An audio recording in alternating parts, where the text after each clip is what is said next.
D'accord, cependant de ces 5 intervenants, monsieur qui va. Oui, madame le comparateur.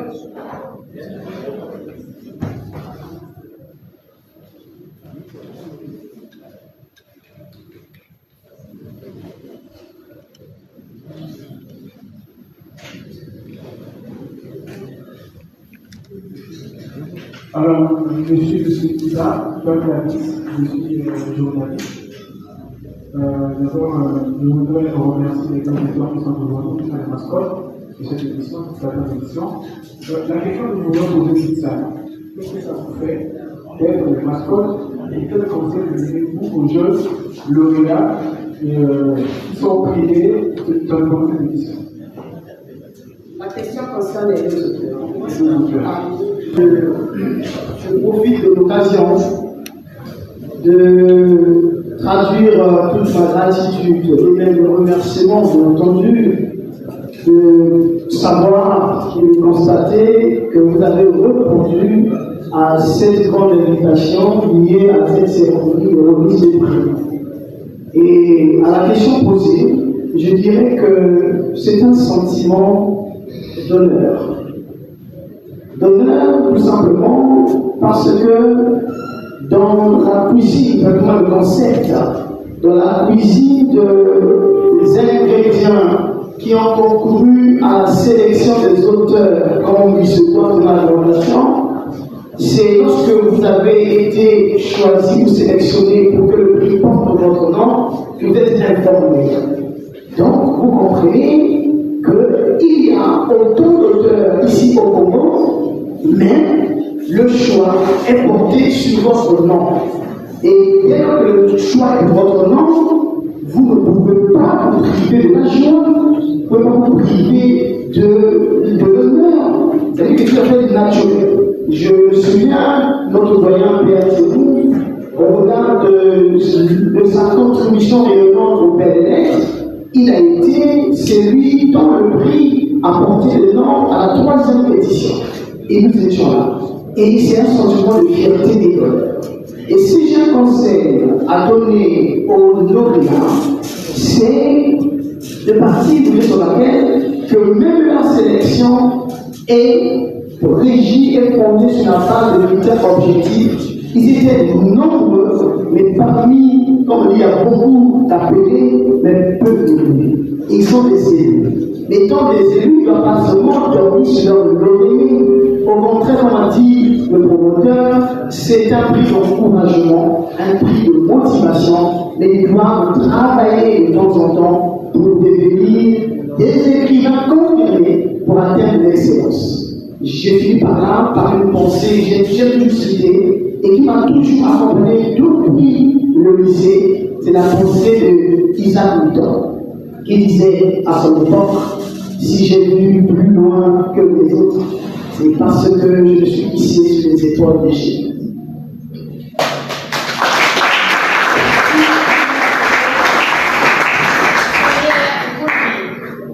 Pédagogique, non?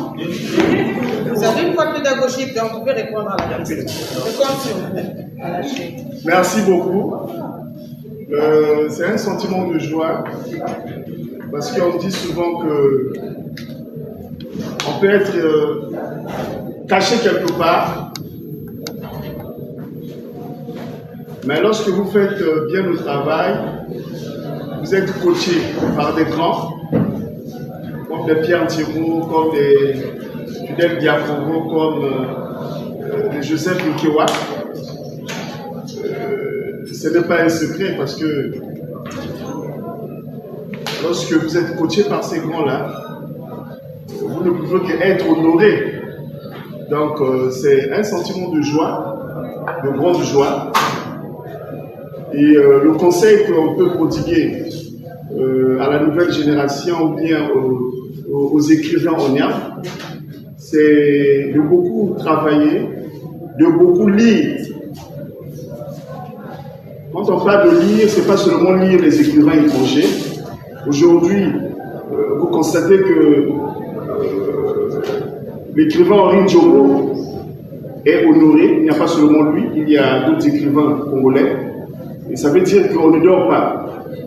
On ne dort pas parce qu'on fait le travail. Lorsqu'on écrit, ce n'est pas pour soi, c'est pour toute la génération, c'est pour tous les Congolais, c'est pour tous les Africains, c'est pour tout le monde.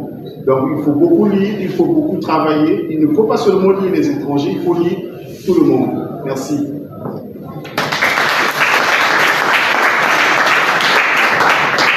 Monsieur Mwana Nzambe.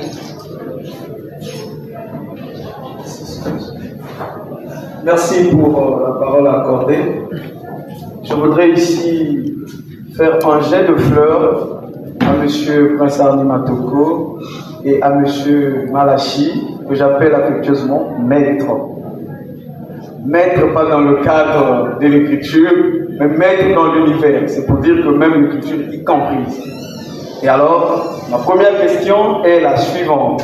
Elle doit s'adresser certainement, sinon totalement, au procureur Prince Arni Matoko. Le droit et la littérature font-ils bon ménage? Si oui, une explication assez éclairée. Deuxième question et première pour le maître Malachi. Pour évoluer dans ce monde littéraire, doit-on toujours être derrière un politique? Première question pour vous, bien sûr. Deuxième, quelle est la portée scientifique de votre ouvrage intitulé Terre de feu? Merci, je m'arrête là pour le moment. Merci, Mwana Nzambe, fils de Dieu en français. Je vais vous faire peut-être rire. Quand j'ai ouvert mon compte Facebook pour la première fois, ça devait être en 2016, il me semble, si ma mémoire ne me trahit pas, j'avais opté pour pseudonyme virtuel, le nom de fils de Dieu. Vous voyez que même ce nom a dérangé tellement de gens. Je lui m'écrivais, est-ce que tu crois que tu es le seul fils de Dieu? Pourquoi ce nom-là? Et ce qui m'a amené à un moment donné à changer, juste pour faire rien. Alors la question que vous me posez, je vous assure, elle est d'une pertinence imparable. Parce que vous n'êtes pas la première personne. Beaucoup de gens me posent cette question et cherchent à savoir comment j'arrive à concilier à la fois ma profession en tant que magistrat, ma fonction en tant que procureur de la République, ma fonction en tant qu'enseignant à l'université Naraïwabi et l'écriture. C'est vrai. Mais d'abord, pour le droit, entre le droit et la littérature, il y a entre les deux sciences entretient des rapports harmonieux.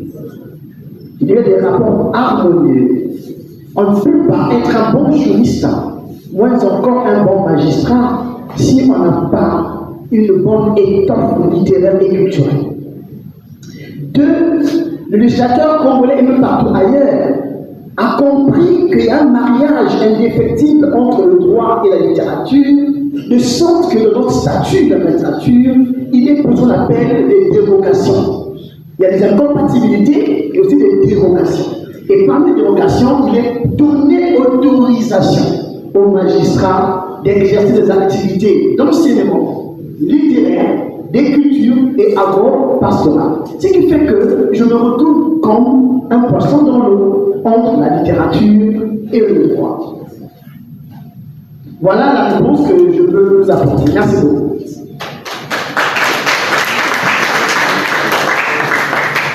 Doit-on toujours être derrière les hommes politiques pour être un écrivain ou un bon écrivain? Ça dépend.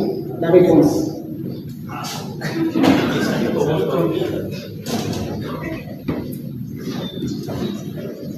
Merci, Mwana Nzambe. Je sais pourquoi vous avez posé cette question, parce que vous m'avez toujours taquiné sur les réseaux sociaux. Pourquoi tu consacres beaucoup d'ouvrages sur la famille présidentielle, même si tu t'es caché derrière la question.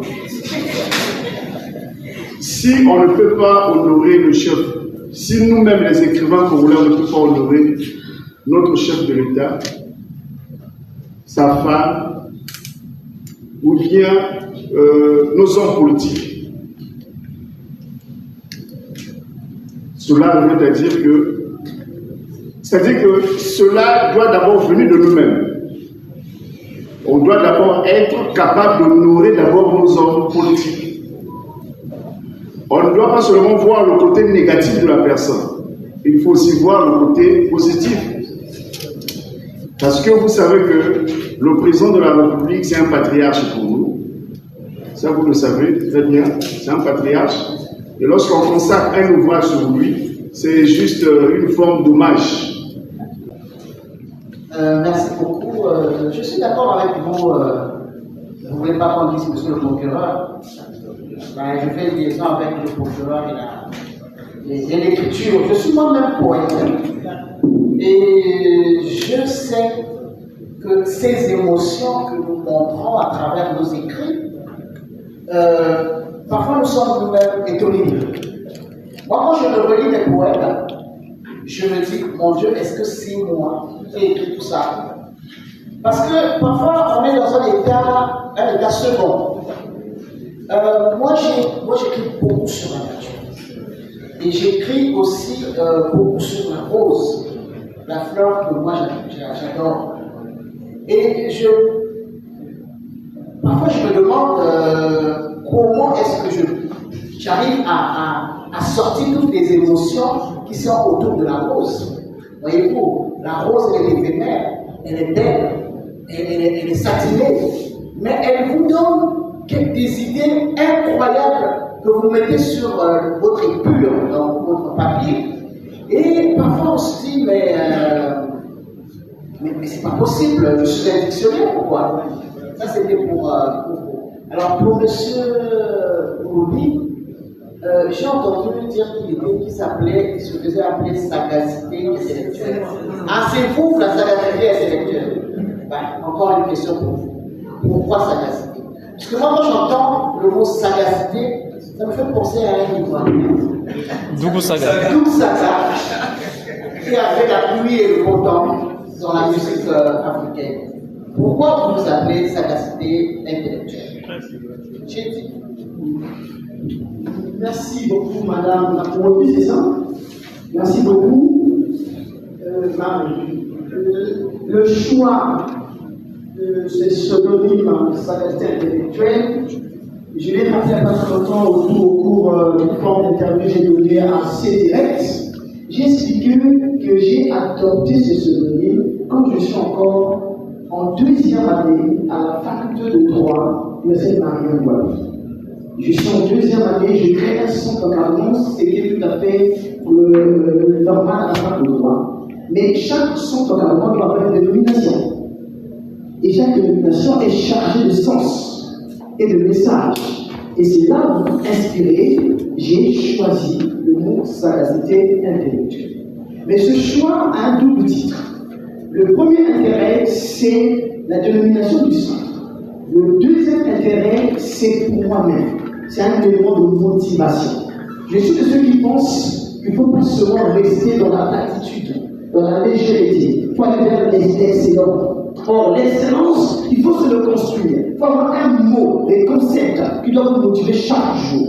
Et moi, quand je construis mes idées, mes projets, je m'appuie sur ce mot sagacité, qui est un mélange imparable pour me permettre d'aller plus loin que les balles. Et j'ai découvert que je n'étais pas le premier à utiliser ce mot, avant que je le sache même, qu'il y avait le grand Cheikh Anta Diop, lors de son discours, qui a eu le bonheur et la sagacité d'utiliser ce concept.